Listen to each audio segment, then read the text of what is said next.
तू वही है, वही है, वही है, वही, हाँ वही है, वही है, वही है, वही जिसकी चाहत थी सदियों से हर कौम की।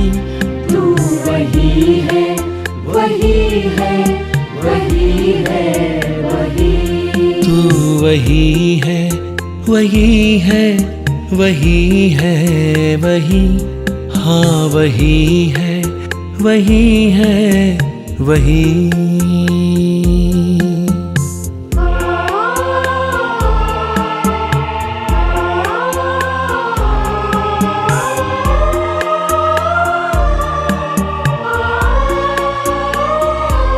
तू ही रूहों का मालिक, पिता और गुरु। तू ही रूहों का मालिक, पिता और गुरु। होता तुमसे सफर है खत्म और शुरू। होता तुमसे सफर है खत्म और शुरू। परवरिश दे रही तेरी मौजूदगी। तू वही है, वही है, वही। तू वही है। ओम शांति। आज 12 जनवरी 2022 ईश्वरीय महावाक्य है। बाबा कहते, मीठे बच्चे, बाप से पूरा वर्षा लेने के लिए विकारों का दान जरूर देना है। देही अभिमानी बनना है। मम्मा बाबा कहते हो तो लायक बनो। प्रश्न है, आस्तिक बने हुए बच्चे भी किस एक बात के कारण नास्तिक बन जाते हैं? उत्तर है, देह अभिमान के कारण। जो कहते हम सब कुछ जानते हैं, पुरानी चाल छोड़ते नहीं। ज्ञान की गोली लगने के बाद फिर भी माया की गोली खाते रहते। मैं आत्मा हूँ, देही अभिमानी बनना है। इस बात को भूलने से आस्तिक बने हुए भी नास्तिक बन जाते हैं, ईश्वरीय गोद से मर जाते हैं। गीत है, आज नहीं तो कल बिखरेंगे ये बादल। ओम शांति। वह भी घड़ी है, ये बेहद की घड़ी है। उसमें भी क्वार्टर, हाफ और फुल दिखाया। इसमें भी ऐसे है, 4 हिस्से हैं। 15-15 मिनट मिले हुए हैं। वैसे ये फिर एक से शुरू करेंगे। इसमें आधा कल्प है दिन और आधा कल्प है रात। जैसे नक्शे में देखा, नॉर्थ पोल में 6 मास रात होती है, तो जरूर साउथ पोल में 6 मास दिन होगा। यहाँ भी ब्रह्मा का दिन आधा कल्प, तो ब्रह्मा की रात आधा कल्प। दुनिया वाले ये नहीं जानते कि ये ड्रामा का चक्र है, जिसको कल्प वृक्ष भी कहा जाता। इनकी आयु कितनी है? नाम ही है कल्प वृक्ष। इतनी आयु वाला बड़ा वृक्ष तो कोई होता नहीं, इसलिए इनकी भेंट बनेन ट्री से की जाती है। उनका भी फाउंडेशन सड़ गया है, बाकी झाड़ खड़ा है। इसलिए गाया भी जाता है कि एक टांग टूट गई है, बाकी 3 पैर पर खड़े हैं। दुनिया में ये कोई नहीं जानते आधा कल्प दिन और आधा कल्प रात, अथवा आधा कल्प ज्ञान और आधा कल्प भक्ति। वह आधा आधा नहीं कर सकते। सत्य को बहुत टाइम दे दिया है तो आधा आधा नहीं हो सकता। कोई हिसाब ही नहीं रहता। मनुष्य आस्तिक और नास्तिक अक्षर का भी अर्थ नहीं समझते। आधा कल्प सृष्टि आस्तिक रहती है और आधा कल्प नास्तिक रहती। वह आस्तिक पने का वर्षा बाप से मिलता है। कोई भी नहीं जानते तो शिवरात्रि कब होती? टाइम तो होना चाहिए ना, जबकि बाप आकर रात को दिन बनावे। बाबा को ही आकर भक्ति का फल दे, भक्ति से छुड़ाना है। परम पिता परमात्मा को आना भी जरूर है। पुकारते हैं, हे पतित पावन आओ। पतित पावन कौन है ये नहीं जानते, इसलिए उनको नास्तिक कहा जाता। जानने वालों में भी नंबरवार पुरुषार्थ अनुसार हैं। यहाँ रहने वाले भी एक्यूरेट ना जानने के कारण आश्चर्यवश सुनंती कथनती भागंती हो जाते। बाबा का पहला पहला फरमान है पवित्रता का। बहुत सेंटर्स हैं जहाँ विकारी मनुष्य भी अमृत पीने जाते हैं और धारणा कुछ भी नहीं कर सकते, विकारों को भी नहीं छोड़ते। जो अमृत छोड़ विष पीते उनको भस्मासुर कहा जाता। कामचिता पर चढ़ भस्म हो जाते हैं, देवता बनते नहीं। पहले विकारों का दान देना चाहिए। दान दे तब बाबा मम्मा कहने लायक हो। क्रोध भी कम नहीं है। क्रोध में आकर पहले तो गाली देते, फिर मारना भी शुरू कर देते हैं। एक दो का खून भी कर देते। अखबारों में ऐसे समाचार बहुत छपते हैं। बाबा से वर्षा लेना है तो इन विकारों से जिनसे दुर्गति हुई है उसका दान जरूर देना पड़े। बाबा कहते हैं, बच्चे तुमको अशरीरी बन चलना है, ये देह भान छोड़ो। कितना समय तुम देह अभिमानी रहे हो। सत्युग में तुम आत्म अभिमानी थे। तुम समझते थे हम आत्मा एक शरीर छोड़ दूसरा लेते। वहाँ माया होती नहीं, इसलिए दुख की कोई बात नहीं रहती। यहाँ तो बड़ा आदमी बीमार पड़े तो अखबार में पड़ जाता।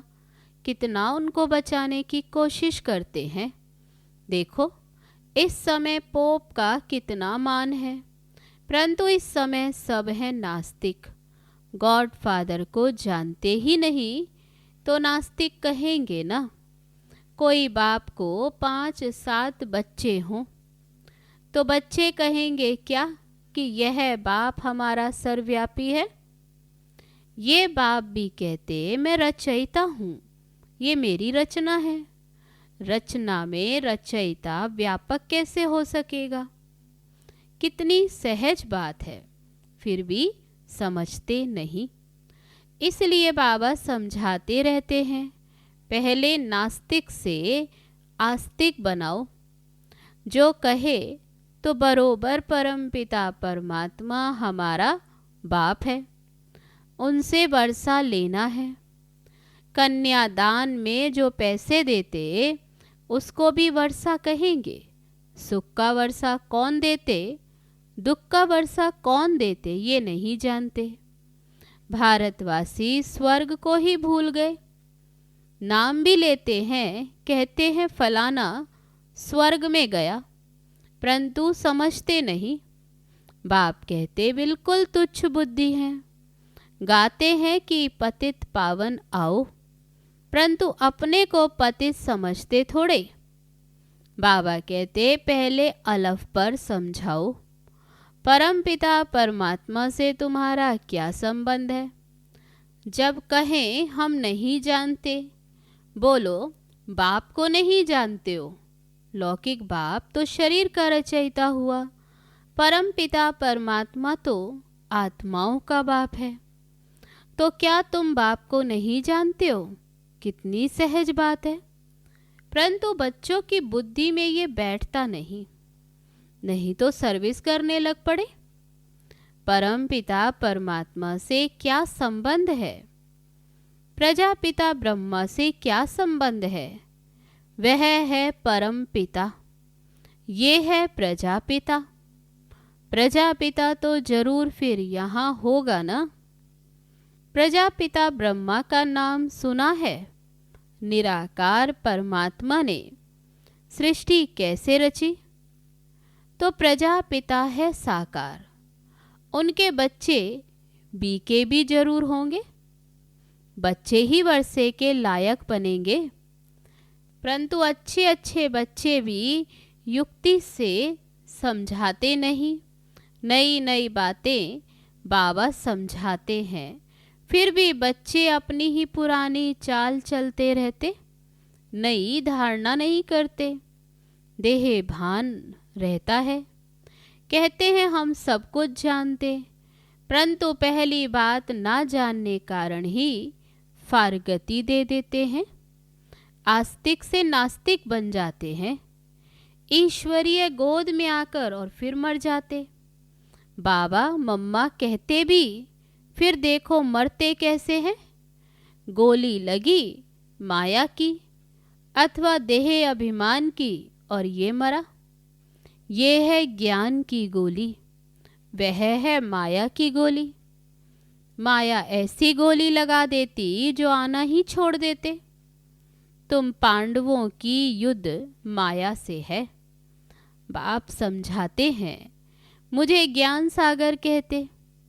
ज्ञान सागर से ज्ञान गंगाएं निकली हैं या पानी की? वहाँ गंगा का चित्र भी देवी का दिखाते, फिर भी बुद्धि में नहीं आता ये कौन है। कोई पानी की गंगा की बात नहीं। देवी देवता तो किसको अमृत पिला न सके। यज्ञ हमेशा ब्राह्मणों द्वारा रचा जाता है। यज्ञ में फिर लड़ाई की बात कहाँ से आई? ये बातें सेंसिबल बच्चे ही समझते हैं, बुद्धू तो भूल जाते हैं। स्कूल में भी नंबरवार तकदीरवान होते, भले स्कूल में 12 मास बैठे रहे, परंतु पढ़ाई पर ध्यान नहीं देते तो पढ़ नहीं सकते।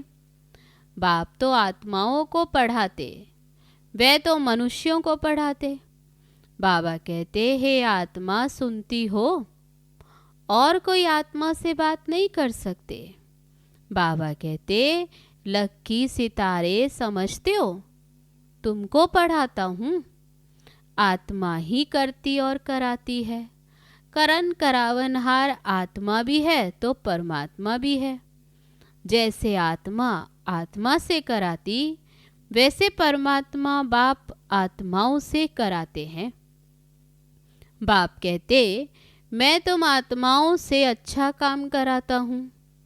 सभी को बाप का परिचय देना है। पहले पहले ये प्रश्नावली उठाओ, वह है पारलौकिक परम पिता परमात्मा, वह है लौकिक पिता। आत्मा और शरीर अलग है ना। शरीर का पिता लौकिक बाप, आत्माओं का पिता परम पिता परमात्मा, वह है बड़ा बाबा। सब भक्त उनको ही याद करते हैं। सर्व का पतित पावन वह है। आजकल तो अनेक गुरु हैं जो जगत गुरु नाम रखाते। जगत अम्बाएं भी बहुत निकली हैं। ये है सब झूठ। झूठ में सच का पता मुश्किल पड़ता। बड़े बड़े नाम रखे हैं, परंतु सच तो छिप न सके।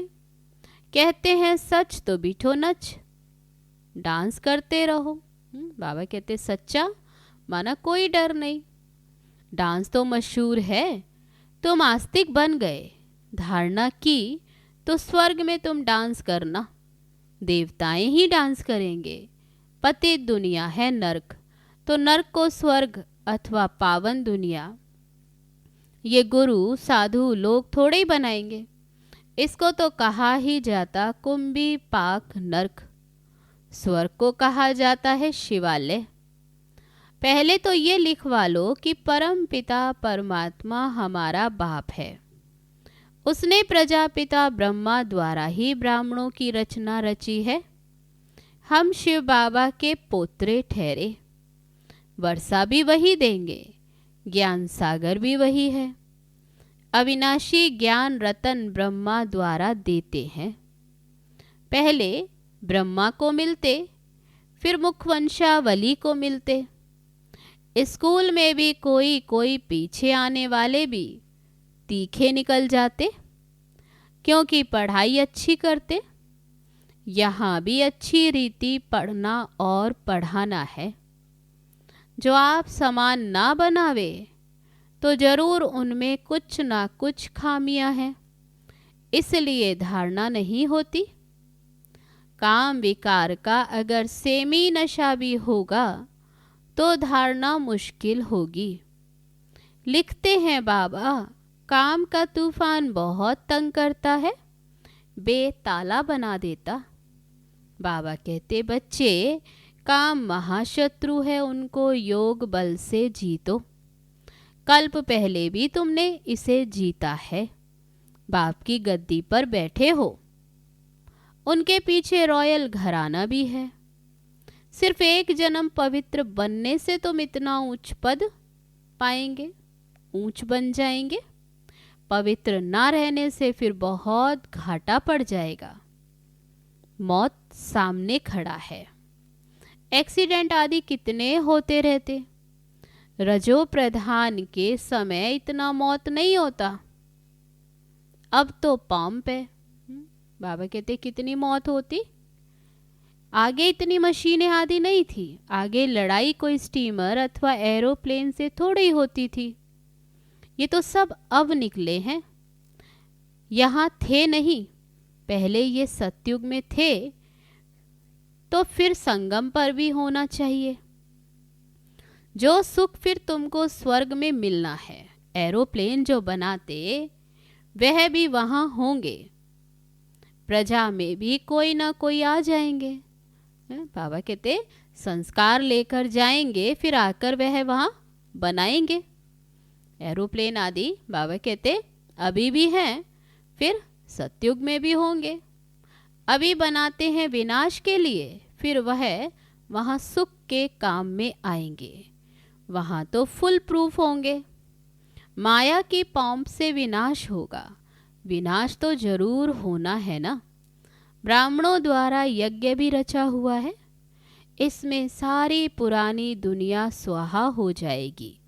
ब्राह्मणों द्वारा ही यज्ञ रचते हैं। मिलता भी ब्राह्मणों को है। ब्राह्मण वर्ण ही सो देवता वर्ण बनता है। शिव बाबा ब्रह्मा द्वारा ब्राह्मण बनाते हैं, ब्राह्मण फिर देवता बनते। कितनी सीधी बात है, परंतु बच्चों पर बड़ा वंडर लगता। जो इतनी सहज बात भी कई बच्चे धारण नहीं कर सकते। अच्छा, मीठे मीठे सिकील दे बच्चों प्रति माता पिता बाप दादा का याद प्यार और गुड मॉर्निंग। रूहानी बाप की रूहानी बच्चों को नमस्ते। हम रूहानी बच्चों की रूहानी बाप दादा को नमस्ते नमस्ते।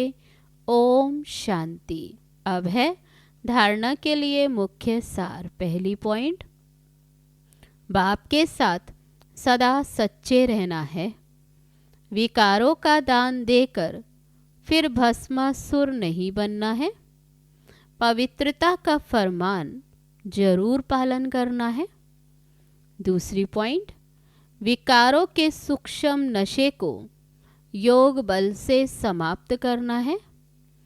पढ़ाई अच्छी रीति पढ़नी और पढ़ानी है। अब है आज का वरदान।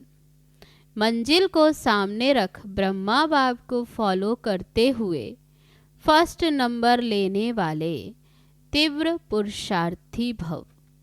तीव्र पुरुषार्थी के सामने सदा मंजिल होती है। वे कभी यहाँ वहाँ नहीं देखते। फर्स्ट नंबर में आने वाली आत्माएं व्यर्थ को देखते हुए भी नहीं देखती, व्यर्थ बातें सुनते हुए भी नहीं सुनती। वे मंजिल को सामने रख ब्रह्मा बाप को फॉलो करती हैं। जैसे ब्रह्मा बाप ने अपने को करनहार समझकर कर्म किया, कभी करावनहार नहीं समझा। इसलिए जिम्मेवारी संभालते भी सदा हल्के रहे। ऐसे फॉलो फादर करो। अब है आज का स्लोगन। जो बात अवस्था को बिगाड़ने वाली है उसे सुनते हुए भी नहीं सुनो। अब है लवलीन स्थिति का अनुभव करने के लिए आज की पॉइंट। बाप का बच्चों से इतना प्यार है जो रोज प्यार का रिस्पॉन्ड देने के लिए इतना बड़ा पत्र लिखते हैं। बाबा की मुरली याद प्यार देते हैं और साथी बन सदा साथ निभाते हैं। तो इस प्यार में अपनी सब कमजोरियां कुर्बान कर समान स्थिति में स्थित हो जाओ। अच्छा, ओम शांति। ठहर जा है माना, किधर जा रहे हो, वो मंजिल नहीं तुम जिधर जा रहे हो।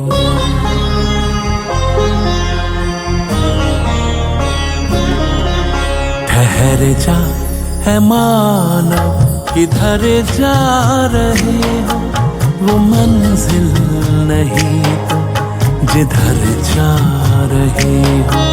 ठहर जा है माना, किधर जा रहे हो, वो मंजिल नहीं तुम जिधर जा रहे हो। ठहर जा, ठहर जा, ठहर जाए मानो, ठहर जा, ठहर जा, ठहर जाए मानो।